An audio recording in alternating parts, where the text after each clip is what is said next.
It's the Mike Tech Show, show number 814. Hello, everybody. Welcome to the podcast. I'm your host, Mike Smith. Thank you very much for downloading and subscribing to the show. Please visit the main website at miketechshow.com. It'll redirect you to mikenation.net. You can email me questions and suggestions for show topics at miketechshow@gmail.com. Please visit the YouTube page for all the videos. That's youtube.com/Michael Smith MTS. Please click subscribe if you already have not subscribed. This show is brought to you by Instant House Call. If you are an IT pro or an MSP, this is your robust remote support solution. It provides unattended and on-demand remote access. Try it free by clicking on the link on my website at miketechshow.com. Don't forget to use the promo code MikeTechShow for your free 15-day trial. This show is also brought to you by MagnusBox.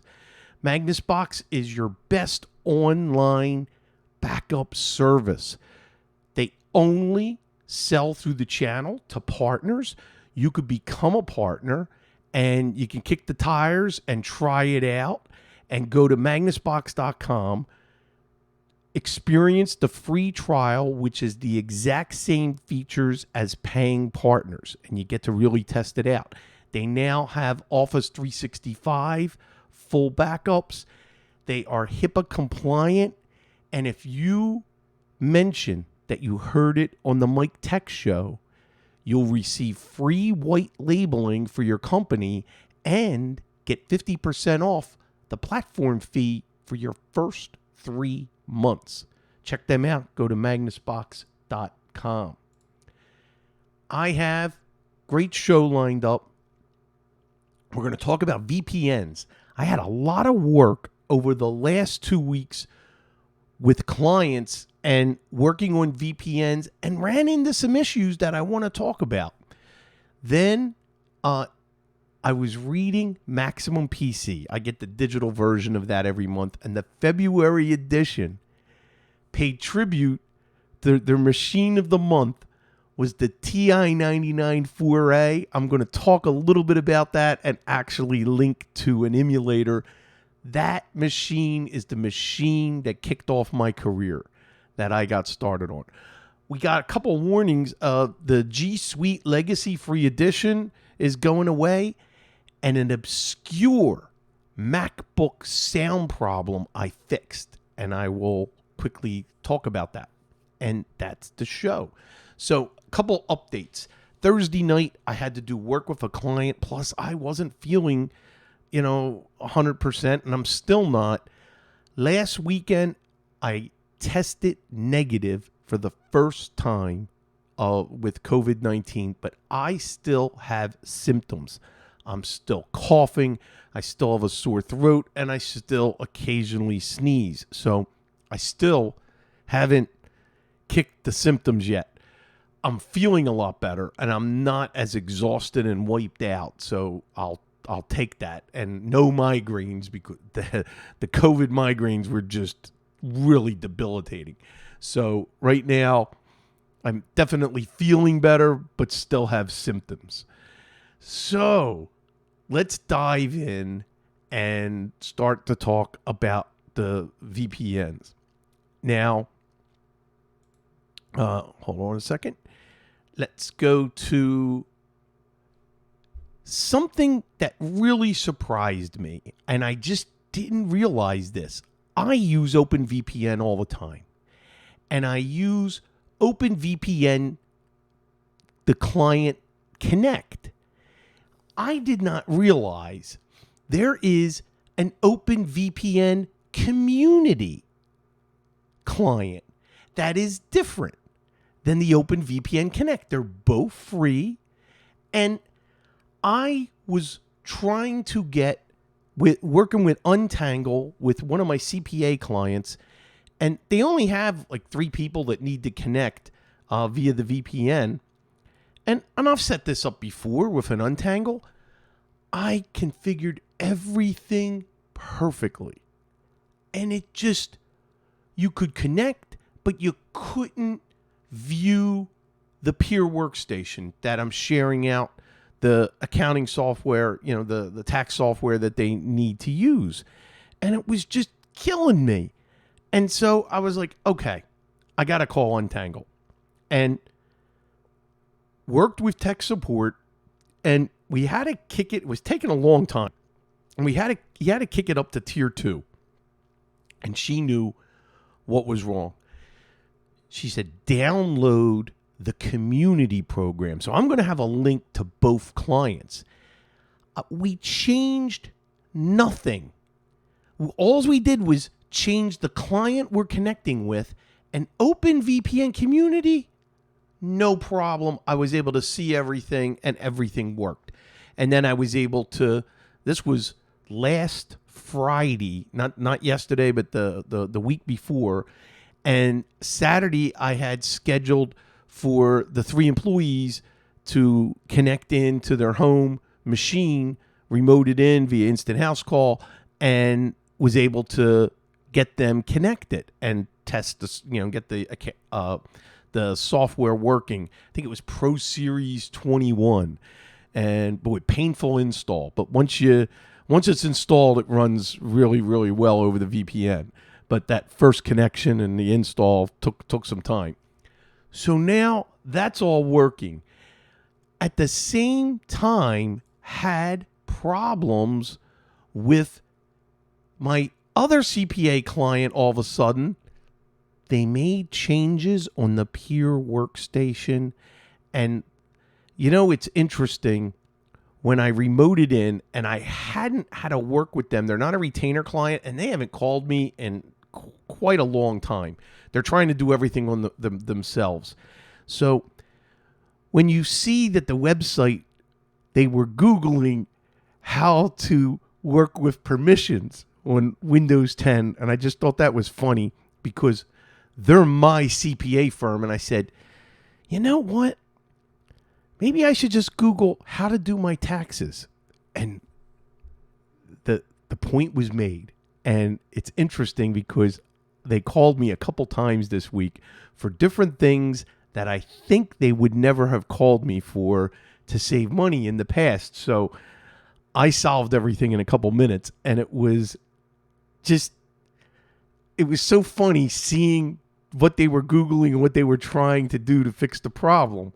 And you have to take advantage of those opportunities and try to, lighten the moment, but yet make your point. So they use the VPN Connect client. So there's 2 separate clients, and that was, that worked great, and happy. Everybody's doing good. So now a new client that I have, that I inherited the Sonic Wall. No, excuse me, not the Sonic Wall, the Sophos firewall. It's interesting. Sonic Wall's on the brain because I have a client that I'm swapping out. I'm going to be swapping out a Sonic Wall for an Untangle. And I have another potential new client that I'm going to be taking over, and they have a Sonic Wall. Well, this is a Sophos firewall, and I was able to log in and create the account. They have a new hire, and I had to download Sophos Connect. So that was just another VPN client. Now, this one, it's interesting. There's a feature on a VPN called split tunneling. And based on, I guess, the policies and what you want to do with the business, split tunneling, I don't like that when I'm doing my own VPN, when I connect to my Synology. And I still use the OpenVPN Connect.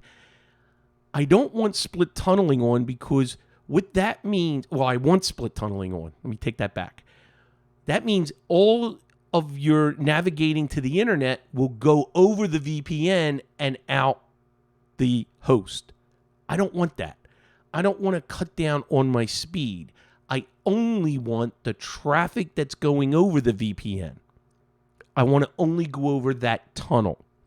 So if you split the tunnel, then the person can surf and go on and do other things on their local internet connection, not across the VPN, because you could save on all that traffic going across the VPN. Some organizations may want that to control everything as they're connected, and I get it. Sophos, I can't figure out how to enable the split tunneling. Anybody out there that may know that, let me know what I can do. Is it some code in the config file, which I'm assuming it is? Well, what that setting would be, because right now it works, but they are totally and completely connected, where when they open the internet or go anywhere, that's it. They are only doing it from the remote site. Now, how this client uses the VPN, they use RDP, the remote desktop client, which is fine over a secure VPN. So once you make that secure VPN and then you connect to the IP address that's at the other side of the tunnel, RDP is safe. You just don't want to open up those ports and use RDP from outside the internet. Now, I even use RDP to connect to my workstation back in Pennsylvania. I will travel over my Openvpn Connect client that connects to the Synology, and then I have RDP. And one of the interesting things about RDP and why that's kind of cool if you have a VPN connection, I only have 2 monitors in Pennsylvania. When I connect using that, and I have 3 monitors here, it allows me to use 3 monitors for my Pennsylvania connection. But to do that, you have to turn on something. So if you go into the remote desktop, which I'm going into now, pick Show Options, then click Display. Now you can click Display the connection bar when I use the full screen. And there's another checkbox, use all of my monitors for the remote session. Now go to Local Resources, and then you'll see Local Devices and Resources. Click More. You can check the local drives that will map when you're connected via RDP. So just some tips there on connecting via the RDP and the VPN clients. So right now I have the VPN connected to the Sophos. I have Openvpn working perfectly with Untangled devices and Synology. And I have multiple Synology clients where we use the Openvpn.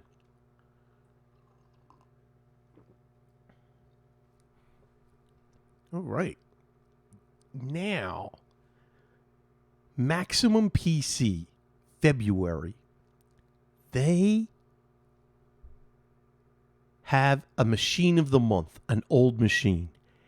And this month was the TI-99 4A. This is how I got started. And I'm just going to do a little bit of the article. It came out in 1979, Texas Instruments, when 8-bit microcomputers were just becoming mainstream, and they released one of the first 16-bit home computers, and it was based on the TMS 9900 chip. It was really revolutionary for the time. Now they had difficulty with the launch. They did a terrible thing and launched it with a chiclet keyboard, which was the failure of the IBM PC Junior. You would think you would learn, Well, that chiclet keyboard just was the demise of the TI. So they revamped it, and in 1981 came out with the TI-99-4 and launched that, and it's still, they had issues with the launch. They redesigned it, made it less expensive, and came out with the TI-99-4A. Now, I jumped on when TI started to leave the market and they were dumping. When the 4A was first announced, it was competitive at $525. But now they were still having problems. They were going to get out of the market. They started dumping them, and stores started selling them at $150. That's when I jumped on and bought one and connected it to a little TV and just started playing and getting into it. And it was really my first foray into computers, into programming. They had TI Basic, and then they had cartridges, and I bought the extended basic cartridge, which gave you advanced commands, and I started writing some programs in TI Extended Basic. So what I'm going to do right now, there'll be a link in the show notes to this. I have the emulator for the TI-99-4A, and I am going to launch that. Now, I paused the audio right now, so let me get to downloads, and where is that? Where? I thought that was in downloads. Oh, Classic 99. There we go. And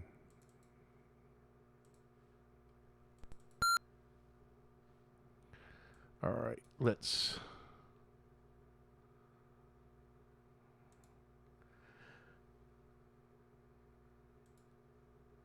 So for those of you watching, I now have the Classic 99 emulator, and this is how it used to work. And you press a key, and then as you can see, the last cartridge I loaded was Parsec. Now you can load and emulate all the programs and all of the games by just, there's a cartridge option, and then you can go apps and you can load a cartridge. You can games, and you can, Parsec, Scott Adams Adventure Games, TI Invaders, Tunnels of Doom. Oh my gosh, there were so many games. But I'm just going to hit one for TI Basic. And I'll never forget learning Basic. So, for X equals 1 to 10. And then 20, print, X, and then maybe X times 2, and print, X, let's see if I can remember, X squared. And then 30, next X, little loop here, a little for next loop, and then now just type run. And as you see, it's going to take 1 to 10, and it's done. And there you go, a little basic program. Oh, hold on a second.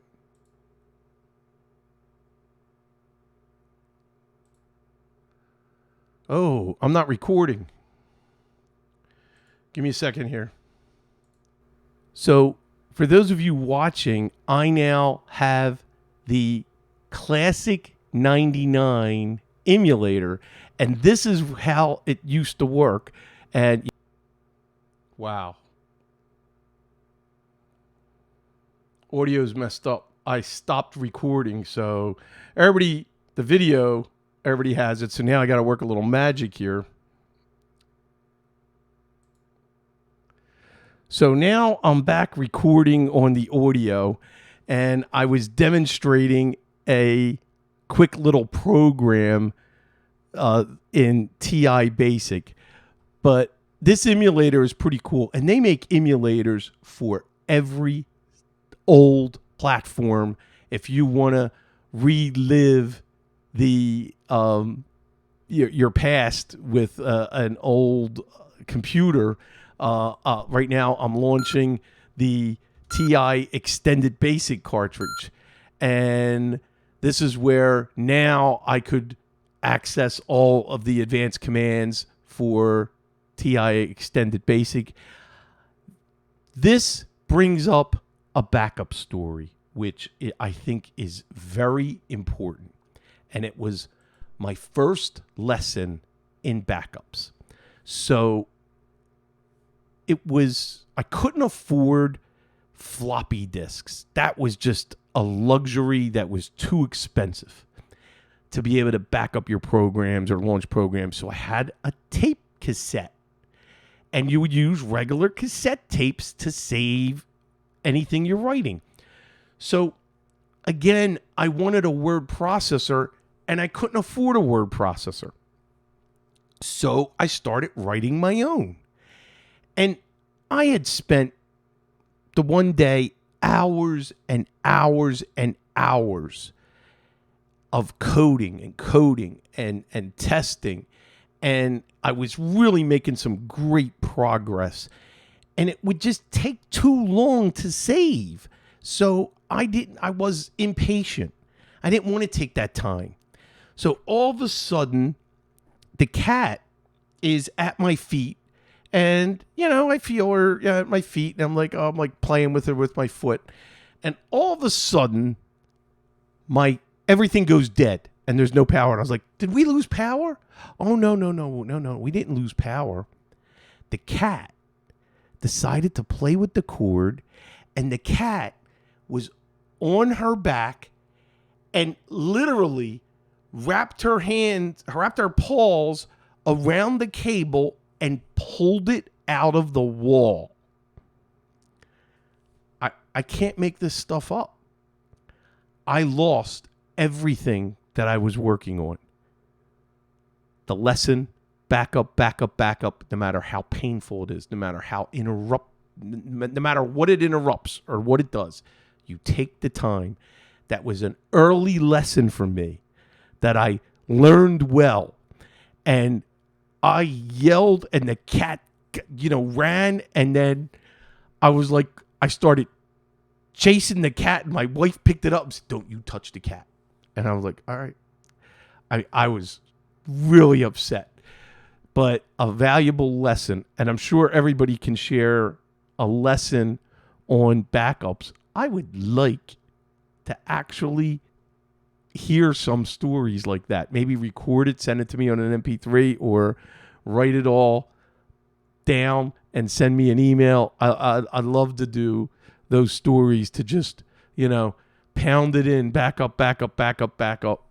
And it's so important. And that's why I'm so proud and honored to have a backup as a sponsor and a good backup program, Magnus Box.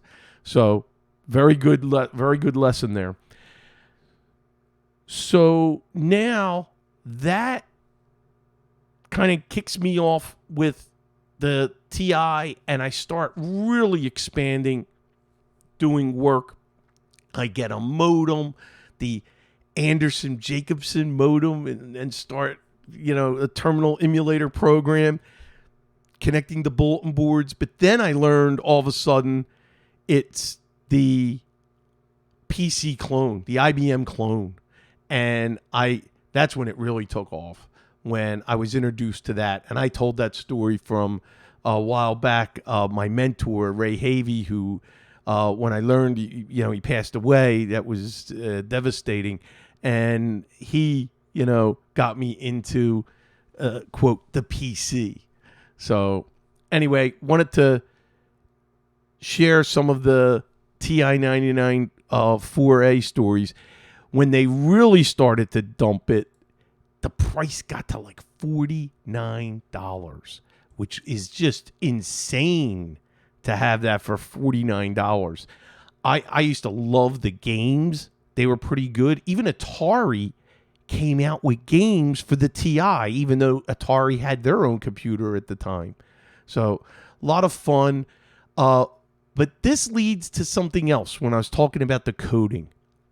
Compute Magazine. And you can find some archived Compute magazines. This was one of the first computer magazines, and they would list the code for all the different home computers at the time where you could type them in and run those programs. And I used to love getting Compute Magazine, and one of the first things I would look at is the TI-99 4A column and articles, and then I would look at this code for the TI-99 4A, and that's how I practiced and really started learning how to program a little bit. Now, I didn't end up getting into programming, obviously, and I was more of a software person for installing and using, and networking was my real forte, later on. But it just reading up on the TI and then playing with the emulator this week, it just brought those memories back of Compute Magazine and typing in the code. And it was a lot of fun. And it made computers fun and really got me into it. So wanted to share that. Couple things here before we start to wrap up. If you had Google Apps and you were grandfathered into the Legacy Free Edition, that is going away. July 1st, gone. So actually, the free edition is starting to go away May 1st. And they will transition to you to, and you can use at no cost until July 1st. But they want you to recommend going to Google Workspace. So beware. I have some clients that are living on the free legacy. I always called it, Google Apps. It's the G Suite Legacy Free Edition. Beware that it's going away, and they're stopping the offer, the new free edition. They're changing the terms of service and really scaling it back, and you're going to want to upgrade to the paid Google Workspace. So I'm going to work with 2 clients in making that transition, or talk them into hosted Exchange where I use SureWeb, or maybe if now it's time they need Office, go right into Office 365 and have them go right to Microsoft where they get the Office app, desktop apps, and email. Also want to bring up Outlook 2010 no longer works directly with Microsoft Exchange 365. So if you have your email through Microsoft, the Outlook 2010 app, which they started in November, but I'm starting to hit this with different clients now where I had to upgrade them to a Office 2019 full lifetime edition. Rather, they didn't want Office 365. So beware of Microsoft with that. And it seems like it's not being rolled out. It's not like a flash cut to everybody. What they're doing is I don't know why and how they're picking, but my one client was literally only a couple weeks ago, Outlook stopped working. And I got them all working fine with Outlook 2019 with no issues. But beware for Outlook 2010 not working. It's still working with SureWeb, which is Exchange hosted, and I'm glad. But I don't think it's going to work too long. And that's another upgrades that I got to get ready for clients. Couple Apple things right now. First, something I read today. Apple just released 12.2 12.1. So the Monterey 12.2, they did an upgrade, but they started killing the battery life when your MacBook is sleeping. And it's a Bluetooth problem.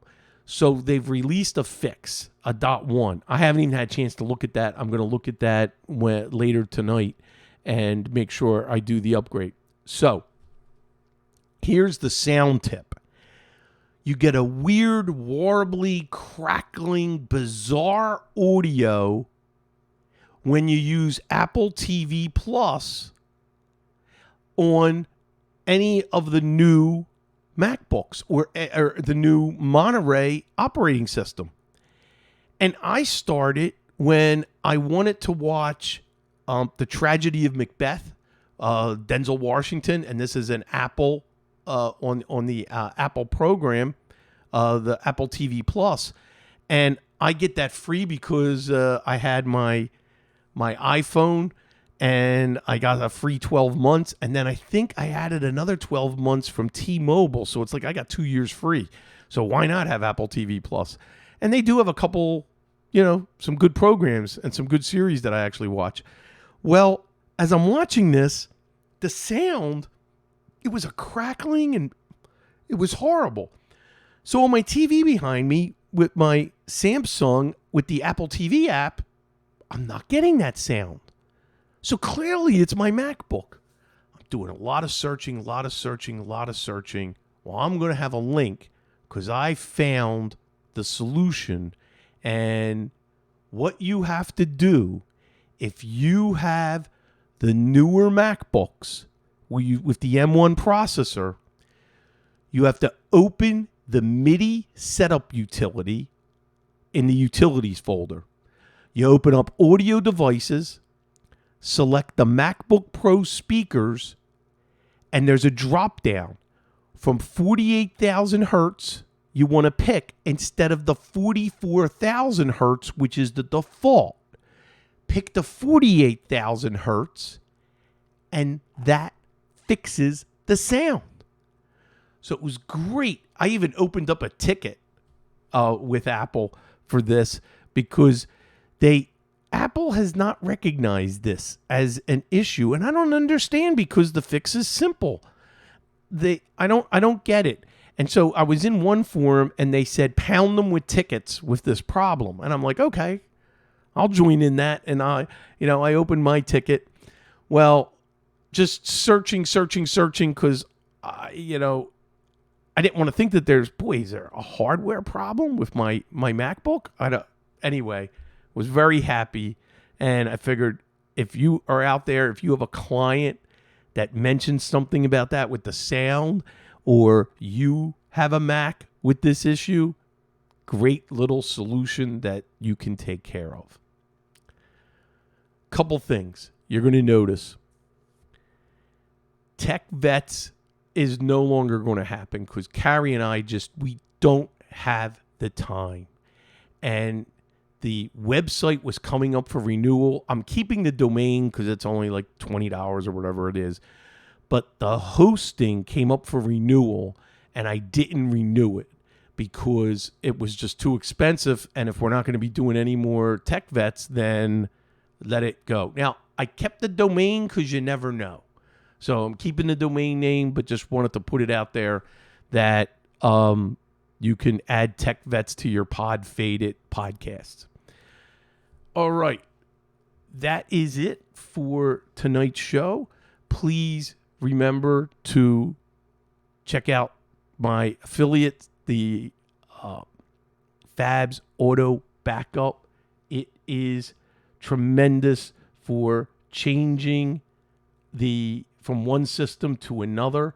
My client on Tuesday just bought a new laptop, and I'm going to be transitioning from her Windows 10 Pro Dell laptop to a new laptop running Windows 11, and I'm doing this all remotely over Instant House Call, and I will download and run Fabs, do that to an external drive, then have her take the external drive, plug it into the new laptop, get me connected, and I will be able to transfer all of the settings and the data. Fabs Auto Backup Pro. Also, don't forget to keep supporting the sponsors. An Amazon update. You're like, Mike, you didn't talk about Amazon. Well, I appealed. My son appealed. I appealed. And we were denied. It looks like I'm never going to be able to have an Amazon link for an associate on my website. And I'm banned for life. So there is no Amazon links. If you're using any old links, they're not going to generate any revenue for me. Go use someone else's link. So that's it's really very, very disappointing, and I just got to move on. So that's it. Hope to see everybody Thursday night, same time, same channel. Bye from Saturday afternoon recording. And tomorrow, everybody enjoy the Super Bowl. And that's it. Bye-bye.